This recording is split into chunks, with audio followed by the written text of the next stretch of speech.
Hey girls, Maria Menounos here, author of The Every Girl's Guide to Life. Want to know my best tips and secrets for organization, travel, weight loss, beauty, fashion, and everything else in between? Go to bing.com/Maria and pick up my new book, The Every Girl's Guide to Life. You're listening to the AFTERBUZZ TV network. Now the largest new media platform on the web and your #1 source for after-show entertainment. Very good, Keith Johnson.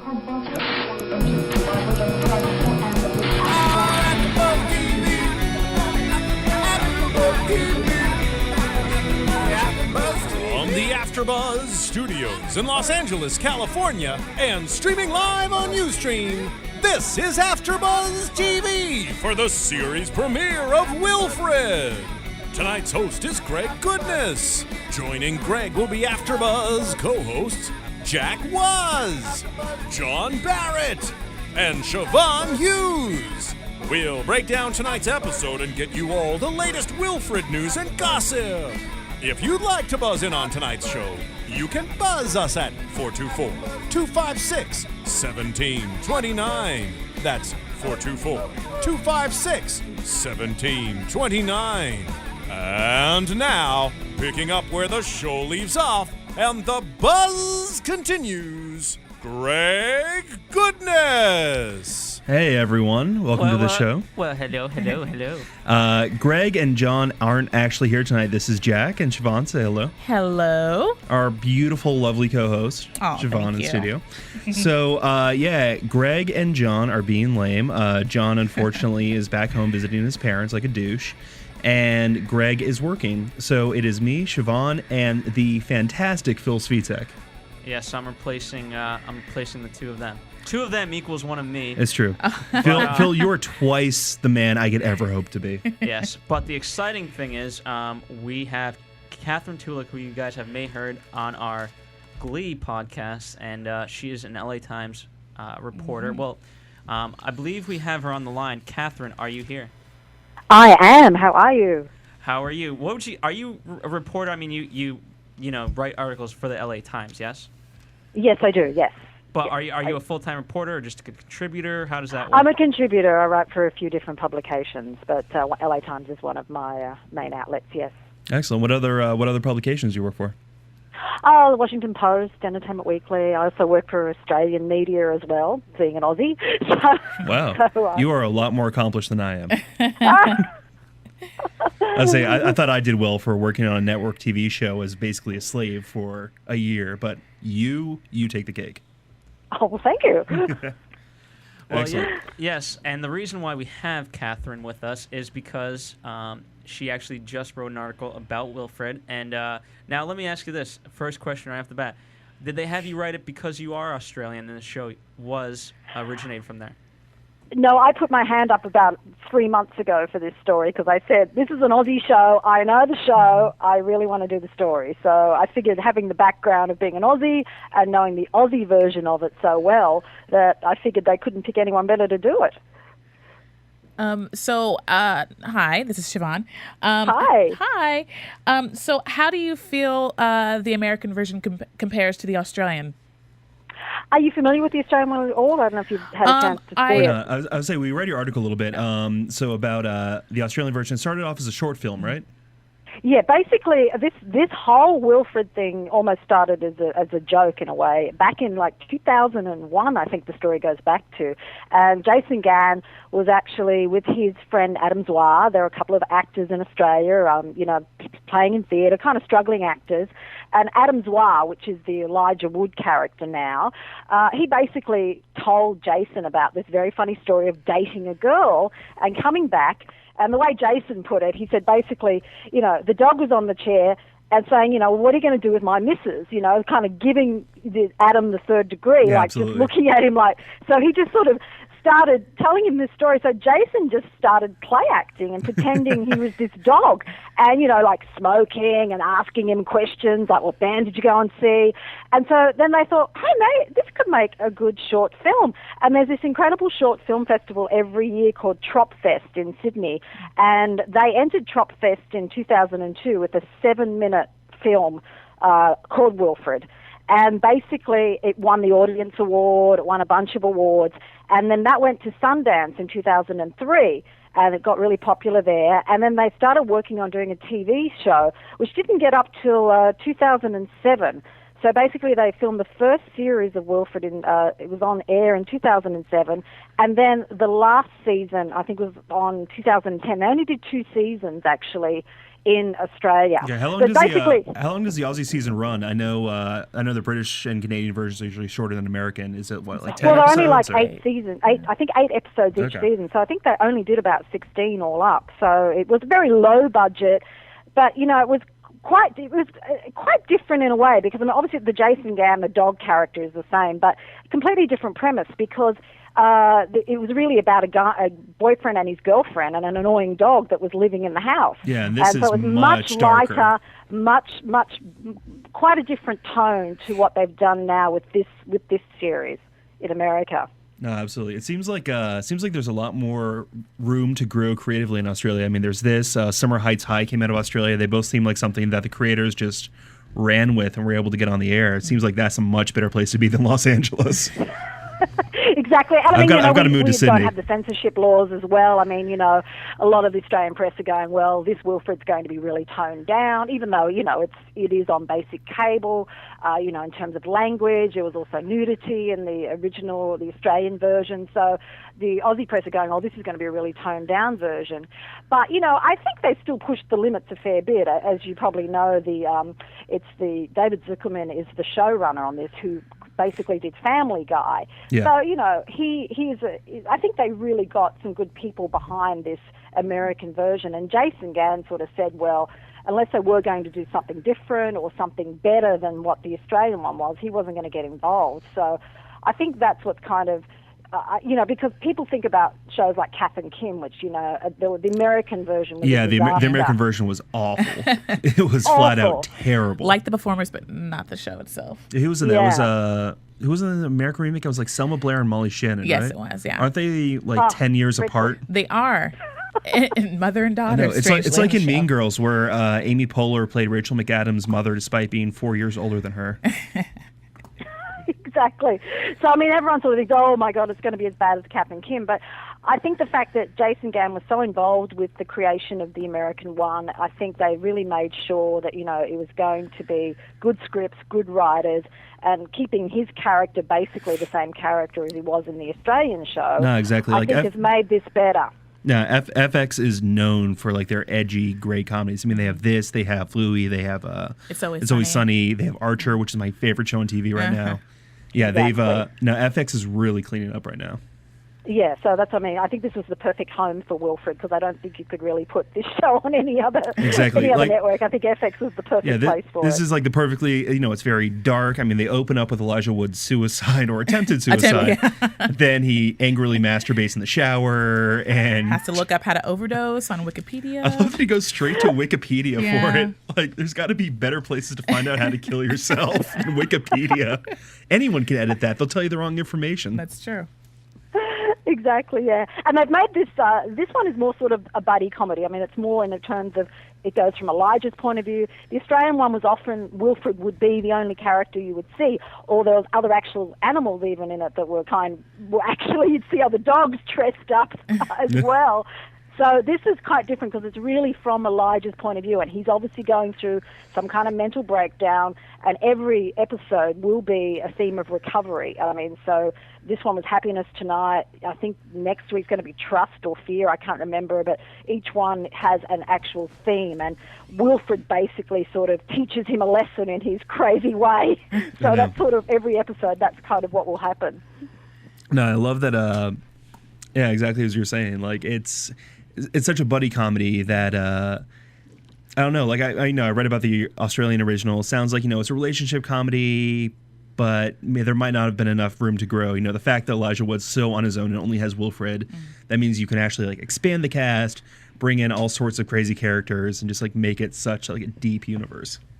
Yes, exactly, and that's what they felt. They felt that this FX felt that, by changing it around a little bit, this gave it much more a depth and something that they could continue, because the Australian one was a lot more lighter and absurd, and they felt that by giving this depth and Elijah Wood's character a lot more, having this mental problem that he's kind of resolving, just gave it the depth that they could keep this show going for a lot longer than what the Australian show did. Exactly. I like a lot that they really went for the dark. I mean, it's not very American to go for the deep, dark comedy. This reminds me a lot of like British comedy, like the show, if anyone out there has seen it, Peep Show, which is one of the best TV shows on right now. It's brilliant, but it's so grim and dark and horrible. And you hate yourself and you hate the characters at the end of every episode, but you will never laugh as hard as you do with that show. Exactly. That's right. Yeah. And I mean, and I love with Wilfred too that you always are reminded that he is actually a dog. I mean, just even like in the episode tonight, like even before he sat down on the couch, he turning around. Yeah. It was great. I love the little dog mannerisms there, matched up with like the human mannerisms, like when he's peeing, standing up. Yeah, or pooing the shoe, just squats over it. No, I like that that he has enough dexterity to smoke a bong or smoke a joint, but he doesn't have enough dexterity to open a gate latch. Right. Exactly. And I want to know, how come his owner never sees the bong? Exactly. Yeah. Where does he get his weed? Does he steal it from her? Exactly. There's so many from inconsistencies. the neighbors, as we found out tonight. Exactly. Well, yeah, but I mean, even just a few things that I also mentioned in the articles. There's things like there's 4 dog suits. Jason was telling me that they have a suit for when he's just bathed, so it's kind of fluffy new fur suit. And then there's one like was drabber and drabber. But originally it's kind of a copy of the one he originally got in Australia, and basically he went into he hired this costume and he wanted to keep it. I mean, and he wasn't. And they wanted the costume back. So the way he kept it is by telling them that he actually lost it. So that's how he got to keep the original dog costume in Australia. So just wore it on national TV every week while claiming he lost it. A lot of actors it. do that. I lost this costume. Interesting. Well, and also you were on set for 3 days. Is that correct? Oh, no, for one day. I was on set day. for, they've wrapped shooting now on the whole season, but I think they're still doing some editing. But basically I was on set in May, and that was, the way they're shooting this show is not episode by episode. They're actually doing like different scenes sometimes from each show. But I was watching... That is the way FX shoots. I have some people, I know some people on It's Always Sunny. They're able to pump out these shows so cheap because they shoot in blocks. Right. Like they'll shoot 5 or 6 scenes in a day, but they could be from every episode of the season.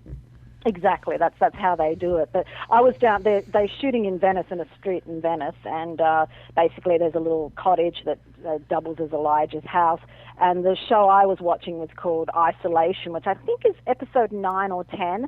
But they had the whole street as a block party, with jumpers and, and the food laid out and everything.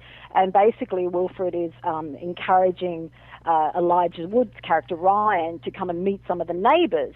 And so he's out there, and of course everyone sees Wilfred as a friendly dog. They're all patting him and everything. And then he starts kind of making these, Ryan makes these awkward attempts to start talking to some of the neighbors. But of course Wilfred's already told him things like gossip about different parts of the neighbors and what their nicknames are and things. And of course, Ryan just innocently starts saying these things to one of the elderly neighbors, and of course it just absolutely throws the neighbor, and he kind of walks off in disgust. We aren't really quite sure what Wilfred's intentions are or his motivations. Do you have any theories as to if he's a good guy or bad guy? Well, I think that's what they want to keep you guessing. What are his motivations? Is he really there for? Well, I mean, there's all sorts of interpretations. Is this just a projection of Ryan's personality? Is it really, really Ryan just basically acting out what he can't act out himself?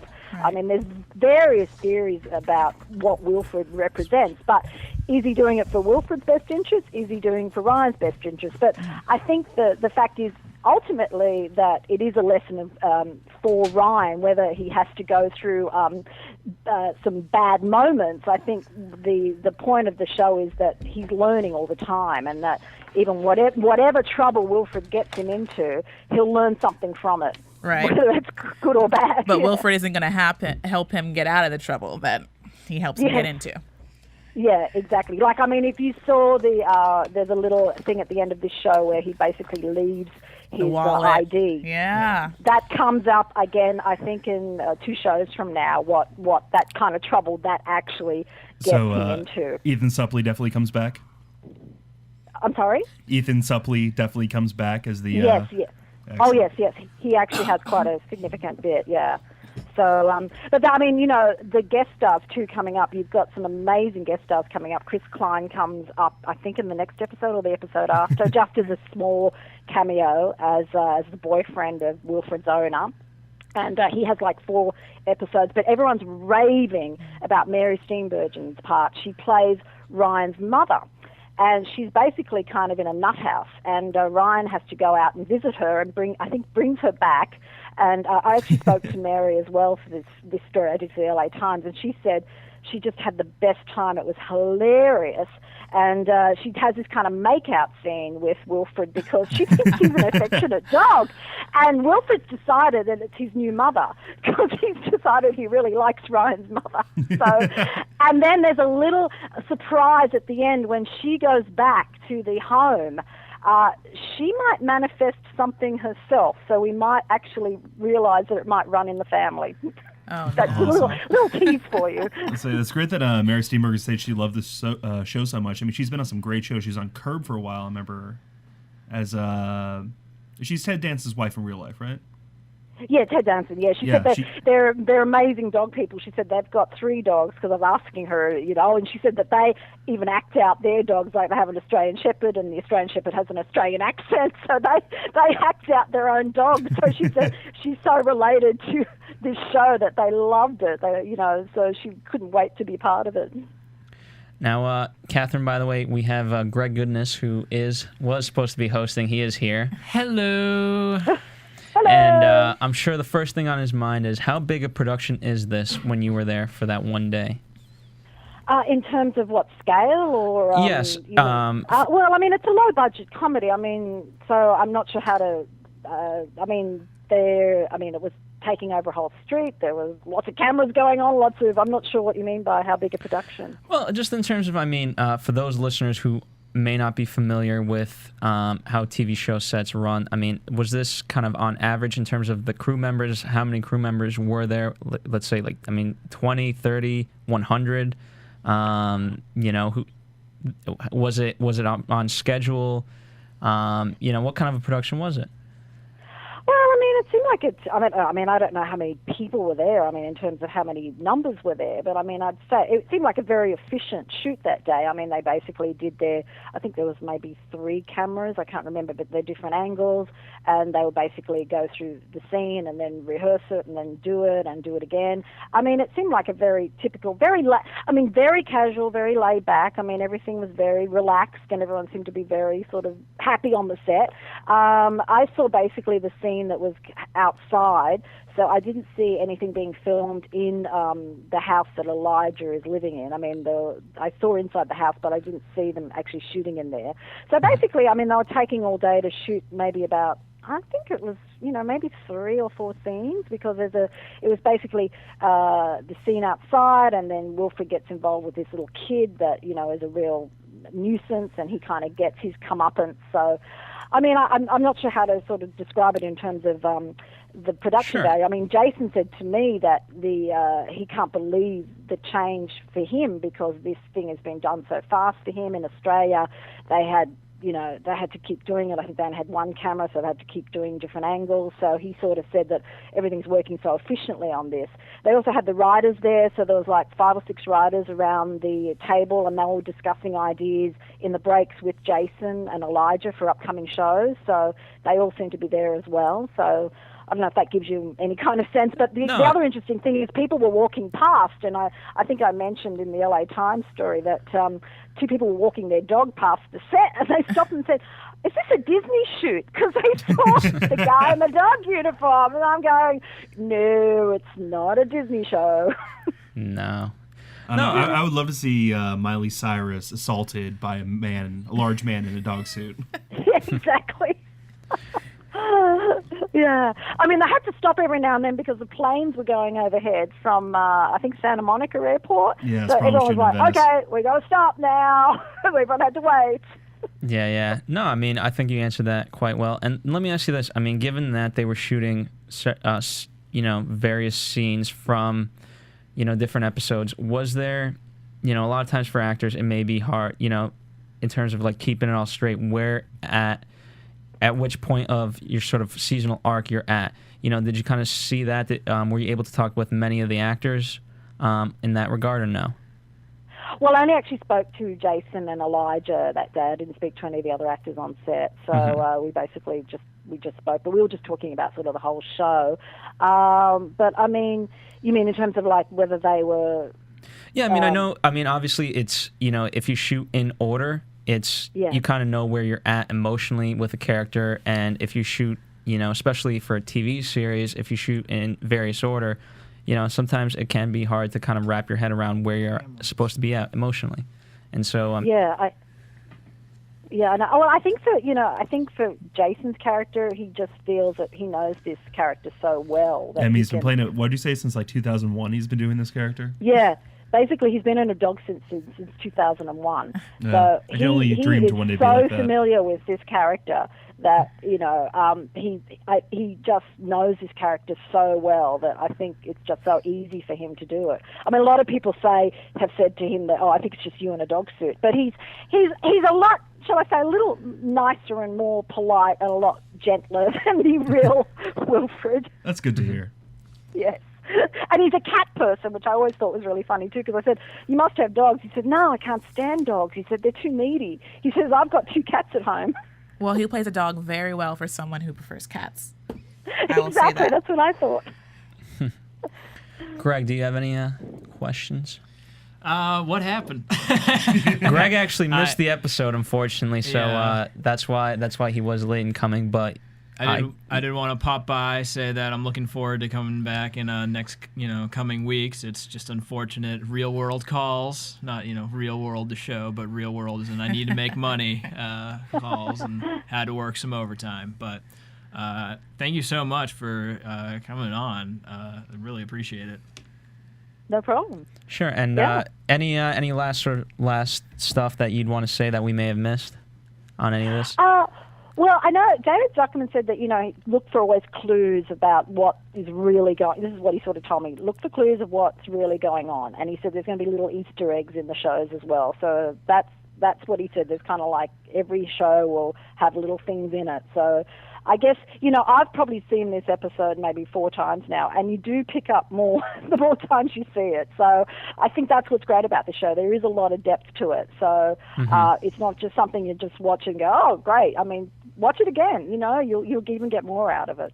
And I think as the show develops, and they said they've got a killer ending coming up, which I think we've got 13 episodes to go, but they said, you'll love the ending for what's coming up for the end of the first season. All right. Well, Catherine, we thank you very much, and we hopefully will get you in studio for another show soon. We know we wanted to get you in for The Killing, but unfortunately it didn't quite work out given your schedule, but yeah, I was away most of that time, actually. I was in Australia. So, but yeah, no, sure, I'd love to come back. We always love you, Catherine. You're always welcome here at AfterBuzz. Great, thank you. And I'm glad to spread the word of Wilfred because I think it's a very funny and great show. We love it too. Well, thank you for having us, and we'll talk to you soon. Great, thank you. All right. Bye-bye.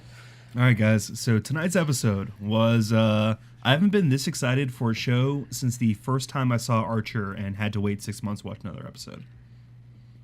Yeah, I could see that. The anticipation was really high for me, which is why I'm so mad that I missed it. Yeah, you had to be at work like a douche. Work. Well, that's all I ever do. Well, unfortunately, we have to give you some spoilers right now. All right. You're welcome to watch it after here totally. at AfterBuzz Studios, but no, Jack, why don't you give us a quick rundown? Oh, I'm drawing something on my iPad. I can't do that. All right. No. All right. So we'll too busy being hip. Pills. So if in kind of a 1, 2, 3 fashion, what was it? Elijah Wood's character, he's basically trying to commit suicide. Mm-hmm. So obviously it fails.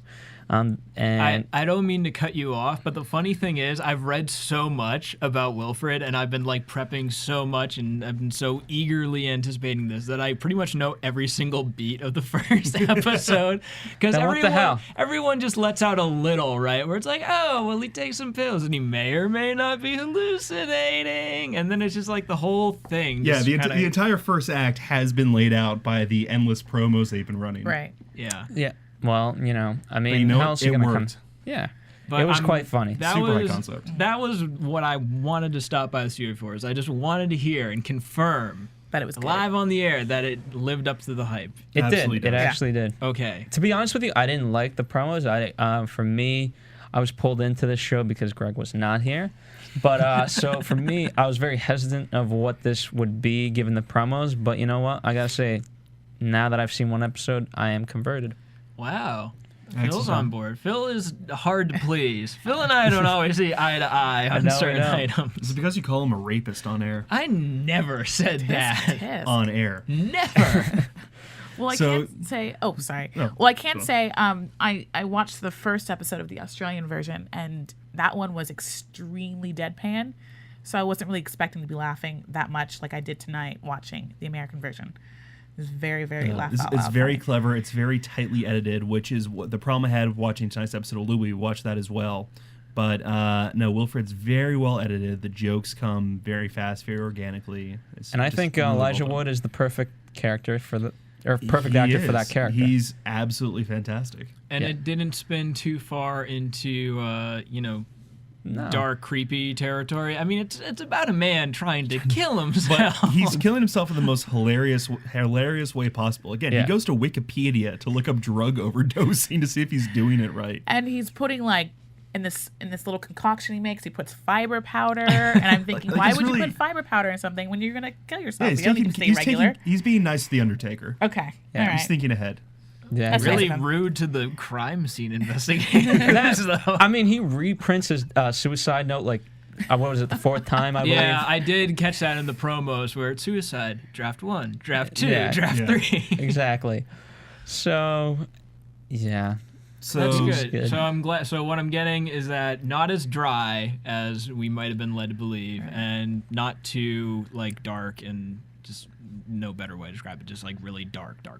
No, it's not. Okay. It's not in that regard. No. Did I completely miss why he wanted to kill himself? He was a lawyer. They hinted at it. It's like he was a lawyer and he's always hated what he's done, and his dad told him what to do, but he's not doing it anymore. And was it?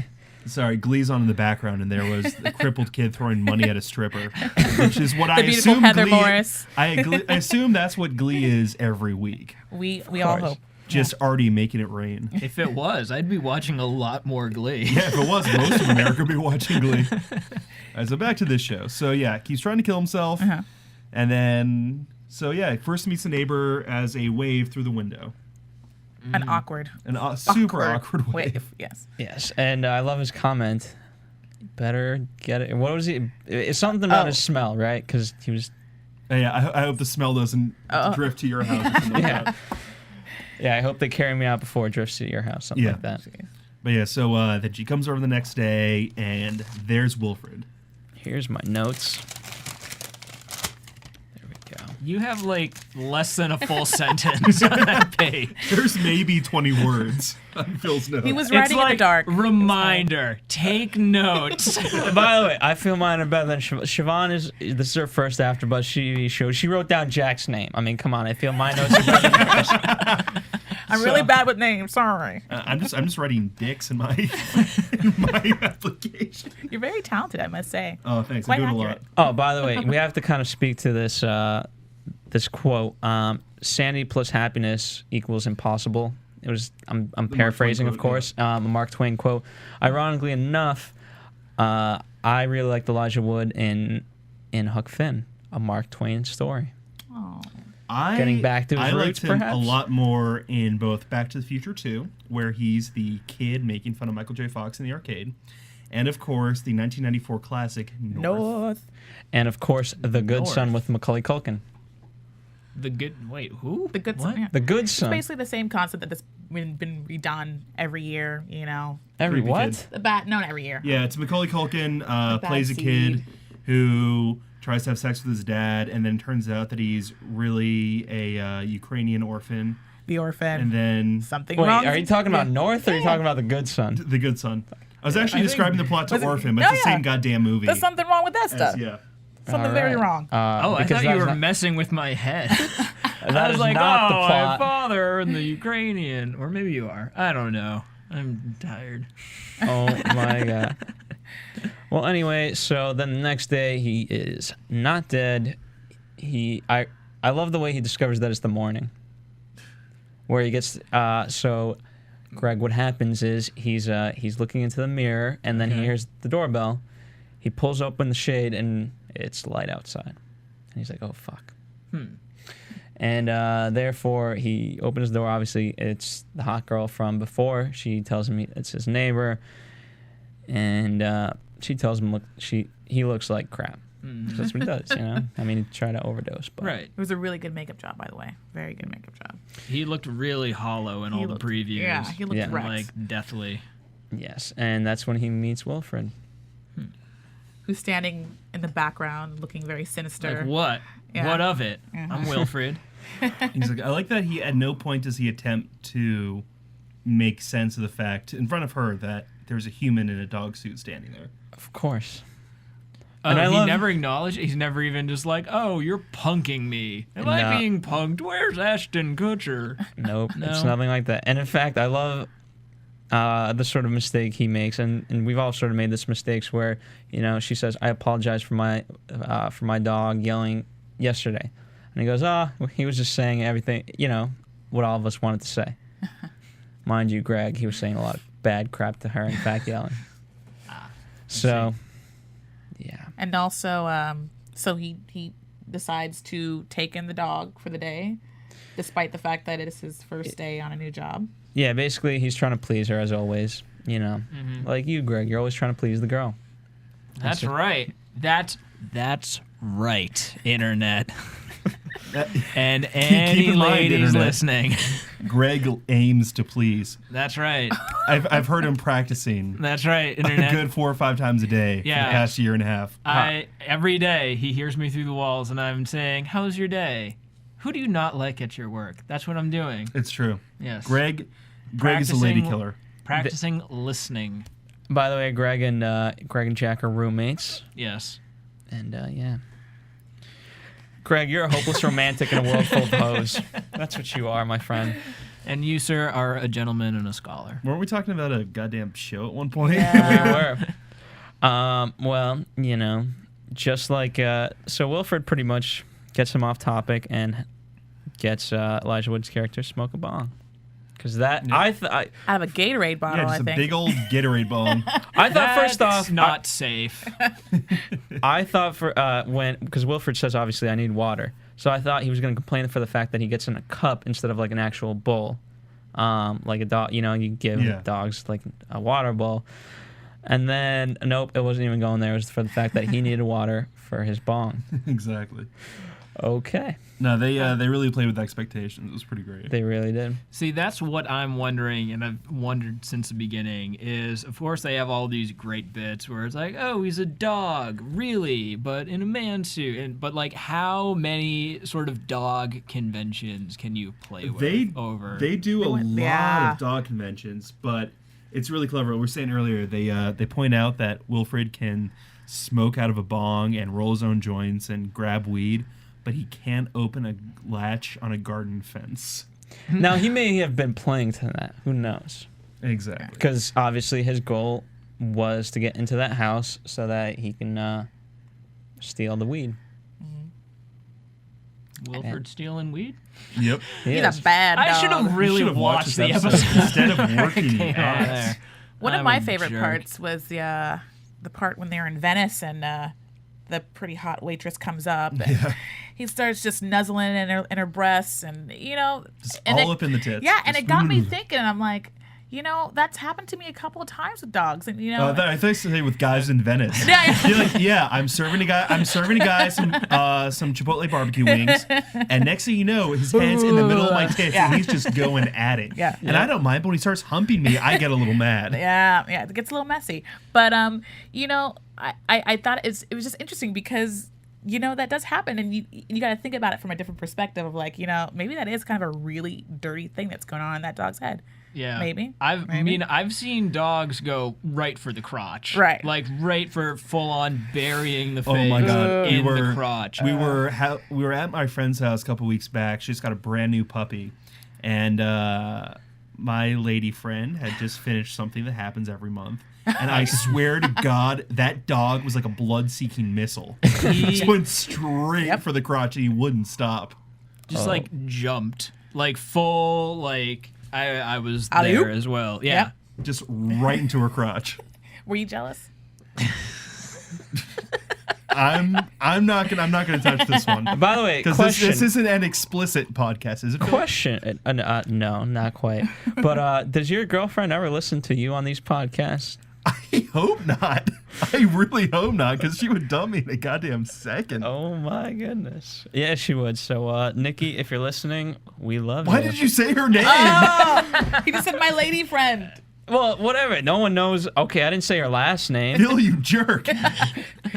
All right, you know what? By the way, John Barrett, who is also not here, I can't. I'm going to give you guys a sneak peek. Sneak peek.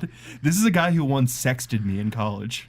He didn't. Yeah, he did. You He like did. to imagine that he did. Nope, he drunkenly sexted me. Now, what you guys have to, as you kind of get to know all of us as hosts, we like to think we're funny, but we also do talk about the show. However, for those of you who have listened to Archer, for those of you who listened to Beyond Scared Straight, for those of you who are now listening to John Benjamin Has a Van, John, whatever, he's slightly pretentious. Okay. Slightly. He's a bit angry at the world. But a bit. You are way downplaying his character. I am, but you know what? The truth will come out when we share the one story that I was never supposed to share. And Jack already knows it. Oh, it's and the best. the world will soon find out. Uh-oh. So be prepared, John Barrett. If you don't get here soon, because you're on the East Coast, but I may share it when you're not here. But I definitely want to share it with you here so that you get a rebuttal. Oh, just tell it. No, I can't tell it because I need to build this. It needs to be built, and I guarantee you, if he's here, he will go, Phil. We do not speak of that, Phil.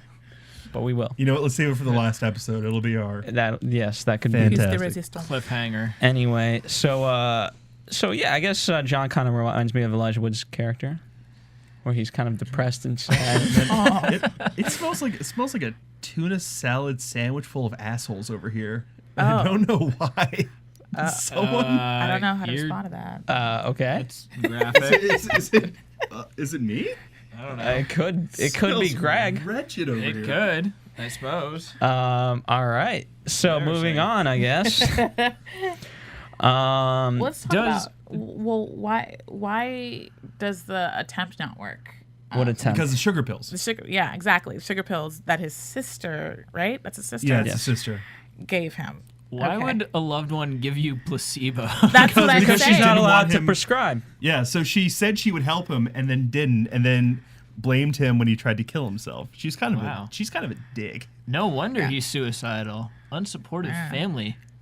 Goodness me. She's yelling quite a bit. Greg, do you have some? I mean, we've seen to hit a topic for you. No. What? Unsupportive family? Family members? Suicide? What? Yeah. Take your pick. Yeah, Greg. No. Which of your I've family always- members doesn't want you to go into the entertainment industry? No, I don't know where you're getting that, Phil. I have a very supportive family. All Though right. after they hear this series of podcasts, maybe not so much. Gail is a saint. All right. Well, anyway, so the tennis ball, it's lost in the yard, and I love how Wilfred had this kind of plan from the beginning. Yeah, his like bullshit story of I used to get kicked and I need that ball. It's my one ball that I love. Yep, because I can chew it. And I love, the foresight that he knew that Elijah would kind of hit the ball and it would land there. The second he started getting like sappy, I knew that there was going to be a reversal real soon. Maybe that's because I'm a girl, but I was like, oh, little old lady gave you the ball. Oh, you gotta get that ball back. Girls always so trusting for men, even when they're in dog seats. Yeah. Exactly. And of course, I love in that moment that Wilfred says, "Be a man," and shit in his shoe. Just the image of the guy in the dog suit squatting over that boot with the sound effects. They went heavy on sound effects, huh? They did. It's great. I thought it would have been more of an understated. That's what I got from the previews. Nope. No, it's very broad but very fun. And then we get to the end of the episode. Wilfred had made everything okay. His life's turning a little bit better, and he leaves his wallet outside the pot grower's bedroom window. That they had broken into. Yeah. Elijah Wood, I'm guessing not Wilfred's wallet, right? Yeah. Yeah. Okay. Fair enough. And he was so happy. I mean, Greg, I'm gonna force you to watch this episode right after. But his face when he shit in that boot, he was happy. He was so happy. Elijah Wood or Wilfred? It's kind of like what's that? Both. It's kind of when you when you're a guy and your girlfriend's on you for so long, and then you just kind of have a guy's night out and kind of give her the FU. It kind of. Again, no, internet, I don't because I love my girlfriend. Yeah, internet. Greg doesn't do that. Greg is the ladies' man and is caring and sensitive. He also has a 6.5-inch penis. That's too much. TMI? I mean, in more ways than one. That's too much. Jesse's losing his shit in the booth. Oh my God. Jesse can vouch for it. Well, for those of you who don't know, also Greg, from dating back to our Archer days, Greg dated the internet. Yep. I don't know if that means he just beat off to the internet or like what that fully means. Really graphic. Yeah. Look who you're with, Greg. Huh? Look at who you're with. I'm with wonderful, wonderful people. Yes. You're with one wonderful person, and then me and Phil and Jesse. Yes. Well, all right. Well, any last comments before we head to a commercial? I mean, I have pretty much. Oh, Jesus Christ! That's the internet. Holy crap! Yeah, that's for that's those the of internet you... after a happy date with Greg. Oh yeah. Okay. I hear the internet making that sound a whole lot. All right. So, anyone else got any last comments? I feel like we've covered everything. Nah, go to commercial. All right, Jesse, take us away. Want to find out what the AFTERBUZZ is about? Janice is a drama queen. This is the divide that is going to carry the series. Give us a call. 424-256-1729. 424-256-1729. It's television, and they want it to be as dramatic as possible. I mean, it's Shakespearean. You never know what goes on behind closed doors. Find out why AFTERBUZZ TV is the #1 source for after-show content. Now, in the eyes of Jimmy, Nucky is a villain. 424-256-1729. 424-256-1729. I mean, who would you guys rather hear that from? Your husband or your best friend? The wig will come out. When the TV show is over, get your AFTERBUZZ on. And we're back. We are still trying to figure out what smells like tuna full of ass. Like a tuna fish salad sandwich full of assholes. All right, and with that, we're gonna go to predictions. Thank you for that. Thank you. It was the internet. And now, your AFTERBUZZ TV predictions. All right, so what are we seeing next week? I forget. I predict that the show will be hilarious. I believe it will be. You know what? And I think this is, unlike the Australian show, I think this show is going to be much more about Elijah Wood and his dealing with this dog. Yeah, absolutely. I'm really interested to see the ratings numbers tomorrow, but I hope that FX really gives us a chance. I think they will. I mean, I think they've always given these sort of comedies that cost, It costs nothing. Yeah, exactly. So for that matter, it's worth it for them to keep it on. Plus, they have Elijah Wood, exactly. and leading it. That's a big get. Yeah, they're going to keep it on for as long as they can. Yeah. Plus, if any of y'all read the LA Times article, you'd see the crazy amount of guest stars they have coming in. This is a comedically packed show. Yes. Greg, did you get a chance to read it? The article? Yeah. That was actually how I got a lot of the spoiler. Interesting. All right, fair enough. Really what do you predict? I predict that next week I will have seen the episode before I come into the studio. Well, excellent. All right. Well, we thank you. Yes, we thank you, listeners, for being with us. We will definitely be back next week. We will kind of change time so that we can accommodate Greg and his salad. Wait, what? Tuna fish salad. Oh, right. Yeah. So the cleanup for that, the cleanup requirements. You are stretching, sir. You are just so far out there in the ether. Let's just get this over with. All right. Well, we'll be back next week. And, of course, if you have any questions, email us at info@AfterBuzzTV.com. From producers Kevin Undergaro and Phil Svitek, engineer DJ Jesse Janity, and the entire AfterBuzz TV staff, we would like to thank you for listening to the AfterBuzz TV network. If you have questions or comments, be sure to buzz us at info@AfterBuzzTV.com. And you can find us on Facebook or follow us on Twitter by searching for AfterBuzz TV. Buzz you later. The views expressed herein are those of the hosts only and do not necessarily reflect the views of AfterBuzz TV or its owners or principals.